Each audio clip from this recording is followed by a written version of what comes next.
കോഴിക്കോട് ജില്ലയിൽ പേരാമ്പ്രയിൽ ഉൾപ്പെടെ സമാനതകളില്ലാത്ത ഒരു പോലീസ് അതിക്രമത്തിന് കഴിഞ്ഞ കുറച്ചേറെ ദിവസങ്ങളായി UDF പ്രവർത്തകരും ജനങ്ങളുമൊക്കെ വിധേയമാക്കപ്പെട്ടുകൊണ്ടിരിക്കുന്ന ഒരു സാഹചര്യത്തിലാണ്. ആ വിഷയത്തേക്ക് കൂടി സംസാരിക്കുന്നതിന് വേണ്ടിയിട്ടാണ് ഇന്ന് പത്രസമ്മേളനം വിളിച്ചു ചേർത്തിട്ടുള്ളത്.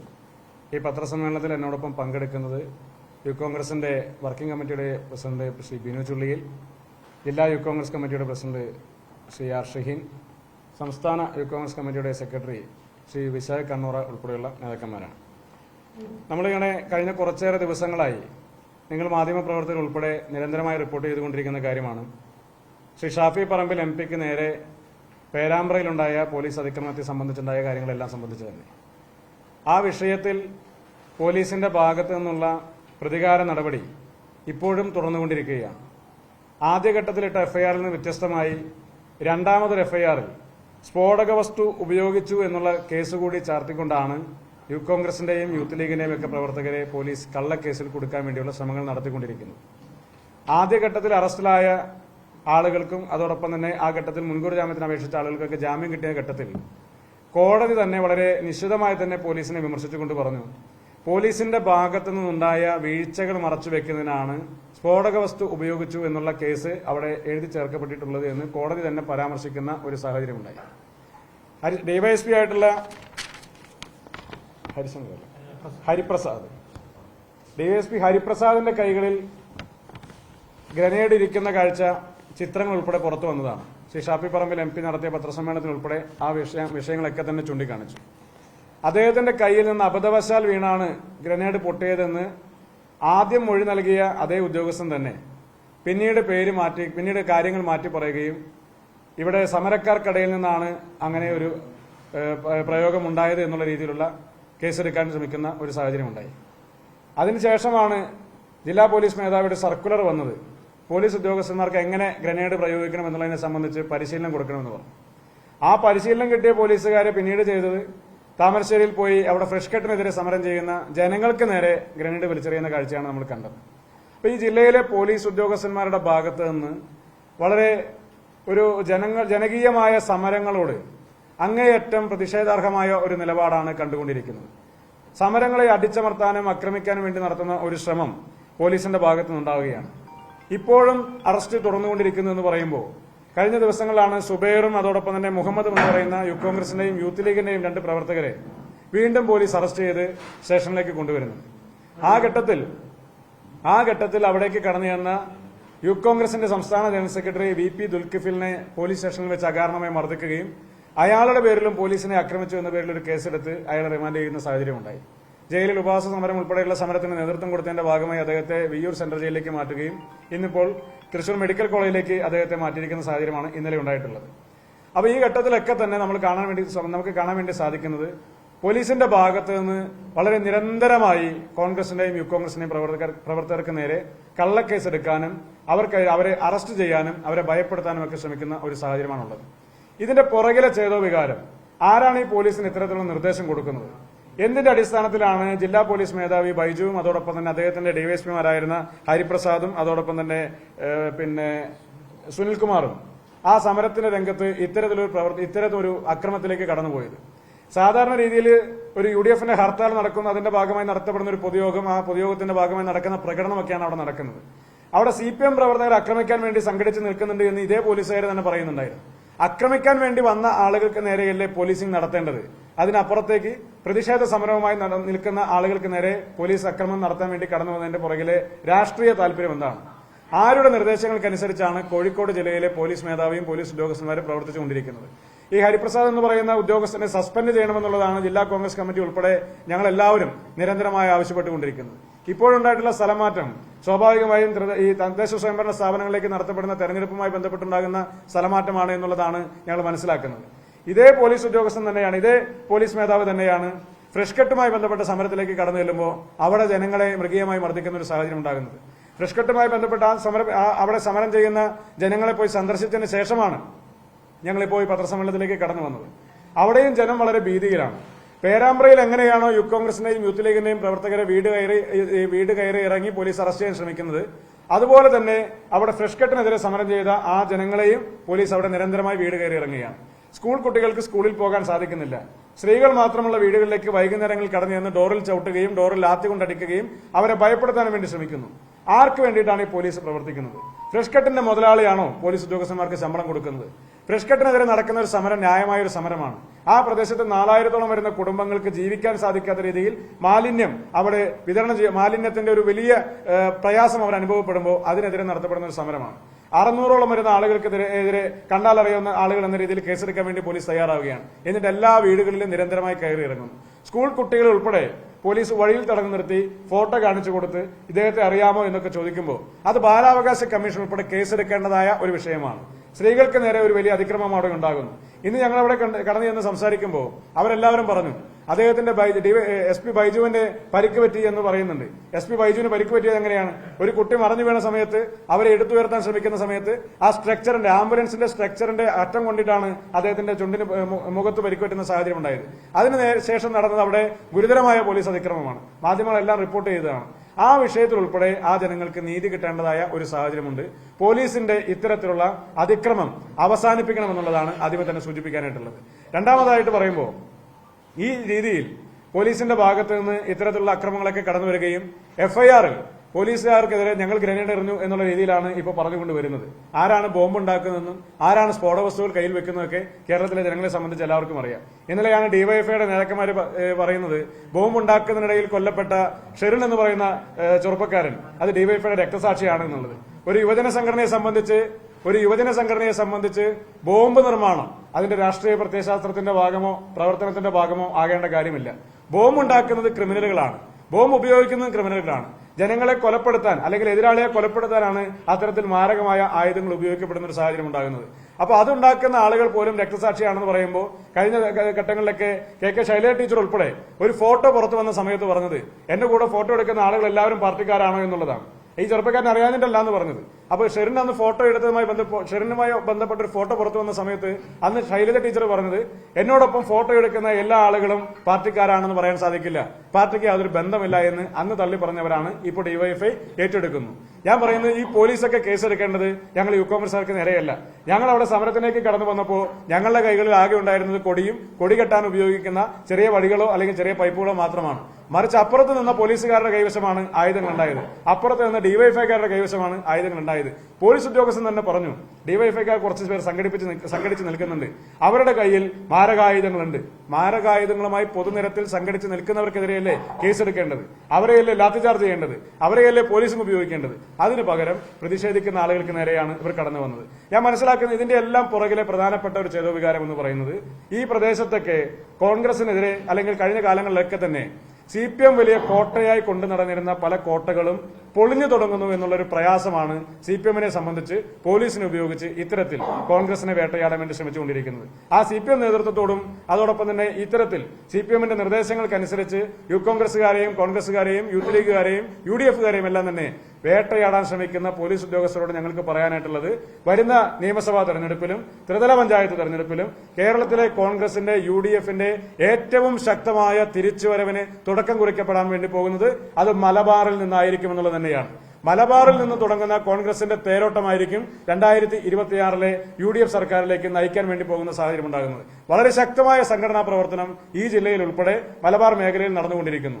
അവരുടെ കോട്ടകൾ പലതും പൊളിയുമെന്ന് കാണുമ്പോൾ ആ പ്രവർത്തനങ്ങളെല്ലാം നേതൃത്വം കൊടുക്കുന്ന ജനപ്രതിനിധികളെ ആക്രമിക്കാൻ വേണ്ടി ശ്രമിക്കുന്നു. ശ്രീ ഷാഫി പറമ്പിൽ MP-ക്ക് നേരെ പോലും ഇത്തരത്തിൽ മാരകമായ രീതിയിൽ മുഖത്തടിക്കാൻ വേണ്ടിയാണ് ഈ പോലീസ് തയ്യാറാകുന്നതെങ്കിൽ ഫ്രഷ് കട്ടിനെതിരെ സമരം ചെയ്യുന്ന ആ സാധു ജനങ്ങൾക്കെതിരെ ഇതിനും ഭീകരമായ രീതിയിൽ പെരുമാറുമെന്നുള്ള കാര്യത്തിൽ യാതൊരു തർക്കവുമില്ലല്ലോ. അപ്പൊ പോലീസിന്റെ ഭാഗത്ത് നിന്നുണ്ടായിക്കൊണ്ടിരിക്കുന്ന ഈ അതിക്രമം അവസാനിപ്പിക്കാൻ വേണ്ടി പോലീസ് തയ്യാറാകണമെന്നുള്ളതാണ് ഞങ്ങൾക്ക് സൂചിപ്പിക്കാനുള്ളത്. അതിന് ഈ രീതിയിൽ മുന്നോട്ട് പോകാനാണ് ശ്രമിക്കുന്നതെങ്കിൽ അതിശക്തമായ രീതിയിലുള്ള പ്രതിഷേധ സമരങ്ങൾക്ക് വീണ്ടും ഞങ്ങൾക്ക് തെരുവിലേക്ക് ഇറങ്ങേണ്ടതായ സാഹചര്യമുണ്ട്. ഫ്രഷ് കട്ടുമായി ബന്ധപ്പെട്ട വിഷയത്തിലും ജില്ലാ യൂത്ത് കോൺഗ്രസ് കമ്മിറ്റിയുടെ നേതൃത്വത്തിൽ ബഹുജന സംഗമം ഉൾപ്പെടെയുള്ള പരിപാടികളുമായി സമരപരിപാടികളുമായി ആ പ്രദേശത്തെ സമരത്തിൽ പങ്കെടുക്കുന്ന രാഷ്ട്രീയത്തിന് അതീതമായ മുഴുവൻ ജനങ്ങളെയും അണിനിരത്തിക്കൊണ്ടുള്ള സമരപരിപാടികൾ കൂടി നേതൃത്വം കൊടുക്കാനാണ് സംസ്ഥാന യൂത്ത് കോൺഗ്രസ് കമ്മിറ്റിയുടെ നിർദ്ദേശം നൽകിയിട്ടുള്ളത്. അതുമായി ബന്ധപ്പെട്ട പ്രവർത്തനങ്ങൾ വരും ദിവസങ്ങളിൽ മുന്നോട്ട് പോകും.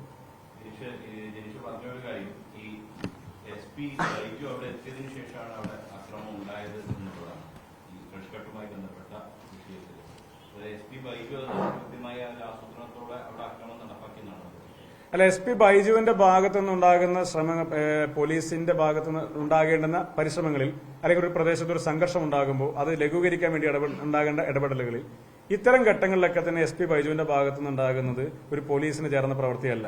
അദ്ദേഹം പലപ്പോഴും നിരന്തരമായി യൂണിഫോം ധരിക്കുമ്പോൾ അദ്ദേഹത്തിന് തോന്നുന്നത് എതിരിൽ കാണുന്ന ജനങ്ങൾ മുഴുവൻ ശത്രുക്കളായി കാണുന്ന ഒരു മനോഭാവമാണ്. അത് ശരിയായ കാര്യമല്ല. അത് ആ പോലീസ് ഉദ്യോഗസ്ഥൻ ഭാവിയിൽ തിരിച്ചറിയുന്ന ഒരു സാഹചര്യം ഉണ്ടാകും. അത് അദ്ദേഹത്തെ തിരിച്ചറിയിക്കുക തന്നെ ചെയ്യും. അതിൽ യാതൊരു തർക്കവുമില്ല. SP ബൈജുവിന്റെ ഭാഗത്ത് നിന്ന് നിരന്തരമായി ഇത്തരത്തിലുള്ള അതിക്രമങ്ങളാണ് നടന്നുകൊണ്ടിരിക്കുന്നത്. അതൊരു പോലീസിംഗായി കാണാൻ സാധിക്കില്ല.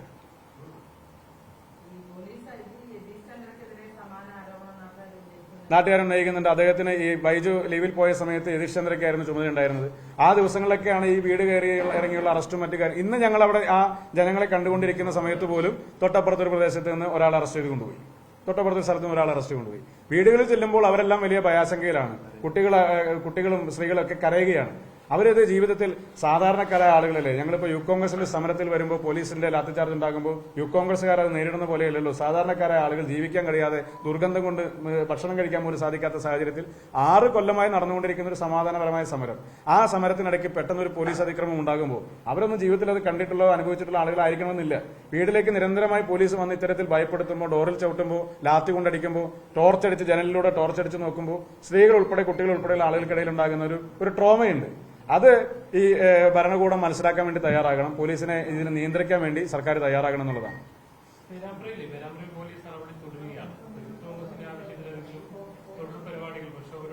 തീർച്ചയായിട്ടും യൂത്ത് കോൺഗ്രസിന്റെ തുടർ സമര പരിപാടികൾ ഉണ്ടാകും. അത് പാർട്ടിയുമായി ബന്ധപ്പെട്ട് കൂടിയാലോചിച്ച് അതിനുശേഷം തുടർ സമര പരിപാടികൾ വീണ്ടും ആലോചിക്കുന്നുണ്ട്.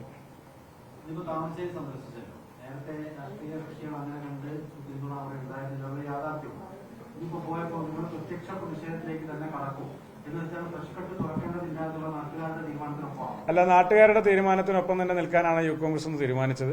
ഞാൻ ജില്ലാ പ്രസിഡന്റ്, അതോടൊപ്പം തന്നെ ശ്രീ ബിനു, അതോടൊപ്പമുള്ള സംസ്ഥാന യൂത്ത് കോൺഗ്രസ് പാർട്ടികൾ എല്ലാവരും സന്ദർശിച്ചു. ആ ജനങ്ങളൊക്കെ പറയുന്ന കാര്യത്തിൽ ഒരു കഴമ്പുണ്ട്. അവരുടെ പ്രയാസം വളരെ വലുതാണ്. അവരതിൽ പറയുന്ന ഇവിടെ 20 ടണ്ണാണ് അവിടെ സംസ്കരിക്കാൻ വേണ്ടിയിട്ടുള്ള അനുമതി ഉള്ളത്. അവിടെ 200 ടണ്ണാണ് സംസ്കരിക്കുന്നത്. ഇതിന്റെ മാലിന്യ നിർമ്മാർജ്ജനത്തിന് വേണ്ടി കൊണ്ടുവന്നിട്ടുള്ള പ്ലാന്റ് തന്നെ ആ പ്രദേശത്ത് വലിയൊരു മാലിന്യമായിട്ട് മാറിയിരിക്കുന്ന ഒരു സാഹചര്യമാണ് ഉള്ളത്. അപ്പോൾ ആ ജനങ്ങളുടെ ആവശ്യം ന്യായമാണ്. കോഴിക്കോട് ജില്ലയിലെ മറ്റു പ്രദേശങ്ങളിലും ഇത്തരത്തിലുള്ള പ്ലാന്റുകൾ തുടങ്ങിയാൽ ഇത് ലഘൂകരിക്കും, അവിടുത്തെ പ്രൊഡക്ഷൻ ലഘൂകരിക്കാൻ സാധിക്കും, ഈ മാലിന്യവും ലഘൂകരിക്കാൻ സാധിക്കും. അപ്പോൾ അതിന് തീരുമാനമെടുക്കേണ്ടത് സർക്കാർ. 2 സ്ഥാപനങ്ങൾക്ക് അനുമതി കൊടുത്തു എന്നാണ് മനസ്സിലാക്കാൻ സാധിക്കുന്നത്. പക്ഷേ ഇവരുടെ ഒരു മോണോപ്പോളി പോലെ മറ്റൊരാളെ പോലും ഈ മേഖലയുമായി ബന്ധപ്പെട്ട് പ്രവർത്തിക്കാൻ അനുവദിക്കാത്ത രീതിയിൽ ഈ കമ്മിറ്റിയുടെ ഒരു ഇടപെടലുണ്ട്. അതാണ് അവിടേക്ക് എല്ലാ പഞ്ചായത്തുകളും സ്വാഭാവികമായും മാലിന്യം അവർക്ക് കൈമാറുമ്പോൾ അത് വലിയ ക്വാണ്ടിറ്റിയാണ് അവിടെ വരുന്നത്. ആ വലിയ ക്വാണ്ടിറ്റി സംസ്കരിച്ചെടുക്കുമ്പോഴാണ് പുഴ മലിനപ്പെടുന്നതും അവിടെയുള്ള വായു മലിനീകരണം ഉണ്ടാകുന്നതും ജനങ്ങൾക്ക് പ്രയാസം ഉണ്ടാകുന്നത്. അപ്പോൾ ജനങ്ങൾക്ക് ജീവിക്കാൻ കഴിയുന്ന ഒരു സാഹചര്യം കൂടി അവിടെ ഉണ്ടാകണമല്ലോ. അവരുടെ ആവശ്യം ന്യായമാണ്. ആ ആവശ്യത്തിനൊപ്പം തന്നെയാണ് ഞങ്ങൾ. അതിന്റെ ഭാഗമായി യൂത്ത് കോൺഗ്രസ് ജില്ലാ കമ്മിറ്റിയുടെ നേതൃത്വത്തിൽ അവിടെ നടക്കുന്ന ഒരു ബഹുജന സമരമാണ്, ഒരു രാഷ്ട്രീയ പാർട്ടിയുടെ സമരമല്ല. അതിന്റെ സ്വഭാവത്തെ മാറ്റാൻ ഞങ്ങൾ ഉദ്ദേശിക്കുന്നില്ല. രാഷ്ട്രീയമായി ഞങ്ങളതിനെ സ്വഭാവം മാറ്റിയെടുക്കാനുള്ള സമരം ഉദ്ദേശിക്കുന്നില്ല. അവർക്ക് എല്ലാവർക്കും പങ്കെടുക്കാവുന്ന രീതിയിൽ യൂത്ത് കോൺഗ്രസിന്റെ ബഹുജന സമരം അവിടെ സംഘടിപ്പിക്കും. ഏത് ജില്ലാ യൂത്ത് കോൺഗ്രസ് കമ്മിറ്റിയുടെ സമരത്തിന്റെ ഒരു പ്രത്യേകത, അതിൽ ഒരു ബഹുജന സംഗമം പോലെ തന്നെ ഈ വിഷയത്തോട് പൊരുത്തപ്പെടാൻ സാധിക്കുന്ന ആ നാട്ടിലെ മുഴുവൻ ആളുകൾക്കും പങ്കെടുക്കാവുന്ന രീതിയിൽ തന്നെ ഞങ്ങൾ അതിനെ ക്രമീകരിക്കാനാണ് ഉദ്ദേശിക്കുന്നത്. സമരത്തിന്റെ ഇരകൾ ഉൾപ്പെടെയുള്ള ആളുകൾ പങ്കെടുക്കുന്നത്. അവരോട് ഞങ്ങൾ സംസാരിച്ചു. അവരെല്ലാം അത് ഏറ്റെടുക്കണമെന്നുള്ള അഭിപ്രായമുള്ള ആളുകളാണ്.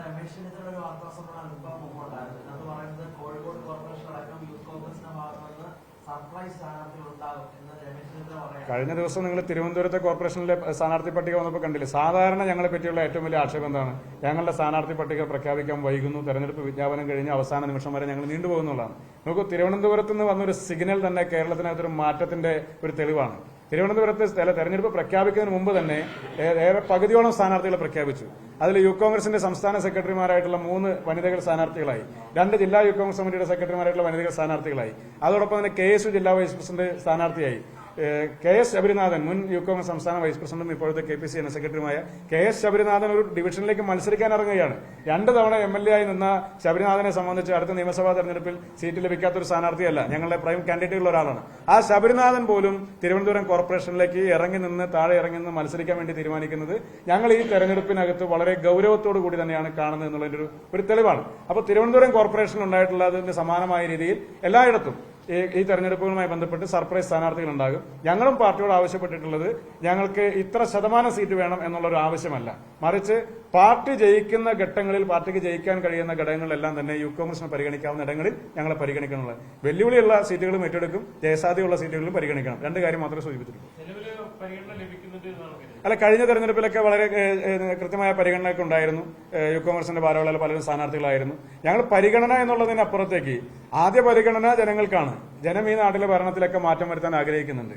ആ പരിഗണനയിലേക്ക് കൂടുതൽ നടന്നെടുക്കാൻ യൂത്ത് കോൺഗ്രസ് ചെറുപ്പക്കാരായിട്ടുള്ള ആളുകൾ സ്ഥാനാർത്ഥികളാകുന്നത് ഗുണം ചെയ്യും. പാർട്ടിയും ചെറുപ്പമാകും, തദ്ദേശ സ്വയംഭരണ സ്ഥാപനങ്ങളിലെ നേതൃത്വവും ചെറുപ്പമാകും. അത് പുതിയ തലമുറയുമായി കണക്ട് ചെയ്യാൻ രാഷ്ട്രീയ നേതൃത്വങ്ങളെ സംബന്ധിച്ച് കൂടുതൽ എളുപ്പവുമാകും. കെ എസ് ശബരിനാഥനെ പോലെ തന്നെ ഏറ്റവും പ്രധാനപ്പെട്ട പല നേതാക്കന്മാരും ഈ പറയുന്ന തദ്ദേശ സ്വയംഭരണ സ്ഥാപനങ്ങളിലെ തെരഞ്ഞെടുപ്പിൽ സർപ്രൈസ് എൻട്രികളായിട്ടുണ്ടാകും. ഈ തെരഞ്ഞെടുപ്പ് അത് കോൺഗ്രസിന്റെ ഒരു ശക്തമായ തിരിച്ചുവരവ്, 2010 തന്നെ ഏറ്റവും കൂടുതൽ തദ്ദേശ സ്വയംഭരണ സ്ഥാപനങ്ങൾ വിജയിച്ചു വന്നതുപോലെയുള്ള തെരഞ്ഞെടുപ്പായി ഈ തെരഞ്ഞെടുപ്പ് മാറും എന്നാണ് ഞങ്ങൾ പ്രതീക്ഷിക്കുന്നത്.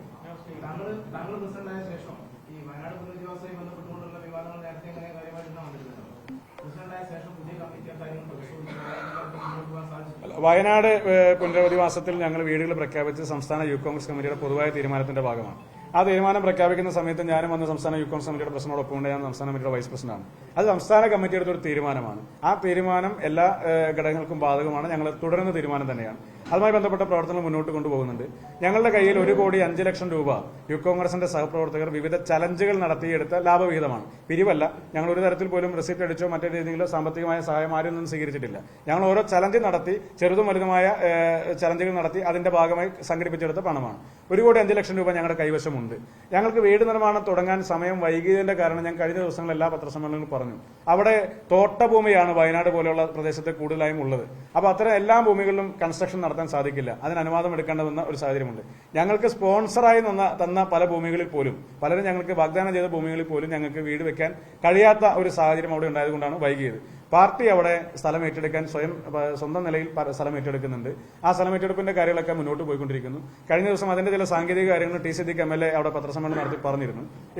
ഇവിടെ സർക്കാരിന്റെ ഭാഗത്തു നിന്ന് ഉണ്ടാകേണ്ട ഒരു കാര്യമെന്ന് പറയുന്നത്, സന്നദ്ധ സംഘടനകൾ വീട് നിർമ്മിച്ചു കൊടുക്കാൻ തയ്യാറാകുമ്പോൾ സന്നദ്ധ സംഘടനകൾക്ക് നിർമ്മിക്കാൻ ഉദ്ദേശിക്കുന്ന സ്ഥലത്തിലെ നിയമപരമായ നൂലാമാലകളിൽ നിന്ന് ഒഴിവാക്കി കൊടുക്കണം.